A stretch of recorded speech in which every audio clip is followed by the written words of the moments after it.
Boss TV ವೀಕ್ಷಕರು ಮಂಜುನಾಥ್ ಭಟ್ ಗುರುಜಿ ಮಾಡುವ ನಮಸ್ಕಾರಗಳು. ಮೇ ಮಾಸ ಭವಿಷ್ಯ ಕೊನೆಯದಾಗಿ ಮೀನರಾಶಿ.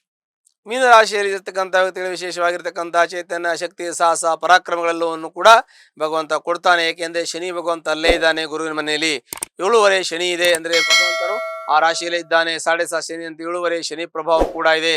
2027 ಮಧ್ಯಭಾಗದವರೆಗೂ ಕೂಡ ಶನಿಯ ಆ ರಾಶಿಯಲ್ಲಿ ಗೋಚಾರ ಸಂಚಾರ ಆಗ್ತದೆ. ಹಾಗೆ ಗುರು ಕೇಂದ್ರದಲ್ಲಿದ್ದಾನೆ. ಗುರು ಕೇಂದ್ರದಿಂದ ದಶಮಾಧಿಪತಿ ಮತ್ತೆ ರಾಶ್ಯಾಧಿಪತಿ ಚತುರ್ಥದಲ್ಲಿರ್ತಕ್ಕಂಥದ್ದು ಚಂದ್ರ ಕೇಂದ್ರದಲ್ಲಿ, ರಾಶಿಯ ಕೇಂದ್ರದಲ್ಲಿ ಅವನು ಬಲ ಇಲ್ಲದೆ ಇದ್ರೂ ಕೂಡ ಒಳ್ಳೆಯ ಫಲವನ್ನು ಕೊಡ್ತಾನೆ. ಹಾಗಂತ ವ್ಯವಸ್ಥಾನವನ್ನು ಗುರು ನೋಡೋದ್ರಿಂದ ದುಡ್ಡು ಕಾಸು ಖರ್ಚುಗಳು ಎಷ್ಟೇ ಹೆಚ್ಚು ಖರ್ಚಾದರೂ ಕೂಡ ಅದು ಶುಭ ಕಾರ್ಯಕ್ಕೆ ಖರ್ಚಾಗುವಂಥ ಯೋಗ ಇದೆ. ಮೀನರಾಶಿಯವರಿಗೆ ಅತ್ಯುತ್ತಮವಾಗಿರ್ತಕ್ಕಂಥ ಶುಭ ಫಲಗಳಿದೆ. ಆರ್ಥಿಕ ಸಂಕಟದ ಪಾರಾಗುವಂಥ ಯೋಗ, ಅದರ ಜೊತೆಗೆ ಹಣಕಾಸಿನಲ್ಲಿ ತೊಂದರೆ ಏನೇ ಇದ್ರೂ ಪರಿಹಾರ ಆಗುವಂಥ ಯೋಗ, ಸಾಲ ತೀರಿಸುವಂಥ ಯೋಗ, ಸಾಲ ತೆಗೆದುಕೊಳ್ಳುವಂಥ ಯೋಗ, ಮತ್ತು ಕೃಷಿ ಜಮೀನು, ಮನೆ, ಕಾರು, ಫ್ಲಾಟು ತೆಗೆದುಕೊಳ್ಳುವಂಥ ಶುಭಫಲಗಳು ಪ್ರಾಪ್ತಿಯಾಗುತ್ತೆ. ಗುರು ಬಲ ಇಲ್ಲದೆ ಇದ್ರೂ ಗುರು ದೃಷ್ಟಿ ಬಂದಿದೆ. ಹಾಗಾಗಿ ಅವರಿಗೆ ಎಲ್ಲ ರೀತಿಯ ಸುಖ, ಶಾಂತಿ, ನೆಮ್ಮದಿಗಳು ಮೀನರಾಶಿಯವರಿಗೆ ಸಿಗುವಂಥ ಯೋಗಗಳು ಕೂಡ ಇರುತ್ತೆ. ಜೊತೆಗೆ ವ್ಯಯದಲ್ಲಿರ್ತಕ್ಕಂಥ ರಾಹು ಅಂತ ತೊಂದರೆಯನ್ನು ಕೊಡೋದಿಲ್ಲ. 6ರಲ್ಲಿರ್ತಕ್ಕಂಥ ಕೇತು ನಿಮಗೆ ಅನಿರೀಕ್ಷಿತವಾಗಿರ್ತಕ್ಕ ಶತ್ರುಗಳನ್ನ ಕ್ರಿಯೇಟ್ ಮಾಡ್ತಾನೆ. ಅಂದರೆ ಅನವಶ್ಯಕವಾಗಿರ್ತಕ್ಕಂಥ ಸಮಸ್ಯೆಗಳು ತಮಗೆ ಕ್ರಿಯೇಟ್ ಆಗುವಂಥ ಯೋಗ ಇದೆ. ಅವೆಲ್ಲವೂ ಕೂಡ ಪರಿಹಾರ ಆಗ್ತದೆ.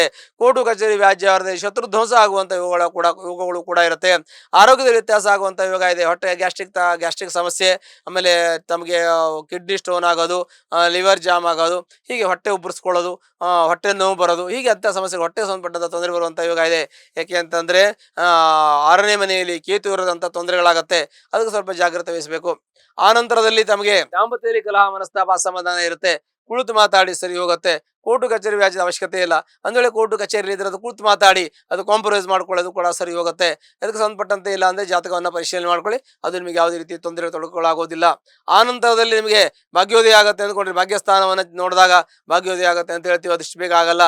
ಸಮಯ ತುಂಬ ತಗೊಳ್ತದೆ. ಯಾವುದೇ ಒಂದು ವ್ಯಕ್ತಿಗೆ ಒಂದು ಹಂತಕ್ಕೆ ಹೋಗ್ಬೇಕಂದ್ರೆ ಸಮಯ ತೆಗೆದುಕೊಳ್ತದೆ.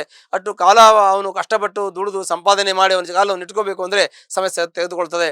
ಹಾಗಾಗಿ ಸ್ವಲ್ಪ ಸಮಯ ಕಾಲಗಳು ಕೂಡಿ ಬರಬೇಕು, ಅನುಕೂಲ ಆಗುತ್ತೆ. ಮನೆ ಕಟ್ಟೋದು, ಕಾರ್ ತಗೊಳ್ಳೋದು, ಫ್ಲಾಟ್ ತೆಗೆದುಕೊಳ್ಳುವಂಥ ಯೋಗ ಇನ್ನು ಮುಂದೆ ಪ್ರಾರಂಭ ಆಗಿದೆ. ಇನ್ನು ಮುಂದೆ ಅದು ಅನುಕೂಲ ಆಗುತ್ತೆ. ಕೃಷಿ ಜಮೀನು ಅದು ಕೂಡ ಅನುಕೂಲ ಆಗುತ್ತೆ. ತಾವು ಏನು ಅಂದ್ಕೊಂಡ್ರೆ ಎಲ್ಲ ಅನುಕೂಲ ಆಗುತ್ತೆ. ಮನೆಯಲ್ಲಿ ಶುಭ ಕಾರ್ಯಗಳು ನಡೆಯತಕ್ಕಂಥ ಯೋಗ ಇದೆ. ಮನೆಯಲ್ಲಿ ಮದುವೆ, ನಾಮಕರಣ ಇತ್ಯಾದಿ ಗೃಹಪ್ರವೇಶ ಆಗಿ ಇತ್ಯಾದಿ ಆಗಿರ್ತಕ್ಕಂಥ ಶುಭ ಕಾರ್ಯಗಳು ನಿಮ್ಮ ಮನೆಯಲ್ಲಿ ನಡೆಯುವಂಥ ಯೋಗ ಇದೆ.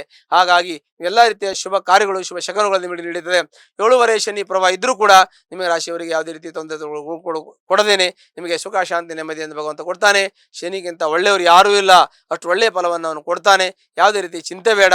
ಒಂದು ವೇಳೆ ತೊಂದರೆ ಇದ್ದರೆ ನಿಮ್ಮ ಜಾತಕವನ್ನು ಪರಿಶೀಲನೆ ಮಾಡ್ಕೊಳ್ಳಿ. ಅದಲ್ಲದೆ ಇನ್ನು ಹೆಚ್ಚಿನದಾಗಿರ್ತಕ್ಕಂಥ ಪರಿಹಾರವನ್ನು ಹತ್ತಿರತಕ್ಕಂಥ ಈಶ್ವರನ ದೇವಸ್ಥಾನಕ್ಕೆ ಹೋಗಿ ಸೋಮವಾರ ದಿವಸ ಬಿಲ್ಲುಪತ್ರದ ಅರ್ಚನೆ ಮಾಡಿ ನಿಮ್ಮ ಕಷ್ಟ, ದುಃಖ ಪರಿಹಾರ ಹೊಂದಿ ಸುಖ, ಶಾಂತಿ, ನೆಮ್ಮದಿ ಎಲ್ಲವೂ ಕೂಡ ನಿಮ್ಮ ಜೀವನದಲ್ಲಿ ನೆಲೆಸುತ್ತೆ.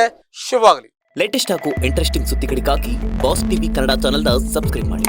ಹಾಗೆಯೇ ಬೆಲ್ ಐಕಾನ್ ಪ್ರೆಸ್ ಮಾಡಿ. ಇದರ ಜೊತೆಗೆ ಫೇಸ್ಬುಕ್, ಇನ್ಸ್ಟಾಗ್ರಾಮ್, ಎಕ್ಸ್ ನಲ್ಲೂ ಮಿಸ್ ಮಾಡದೆ ಫಾಲೋ ಮಾಡಿ.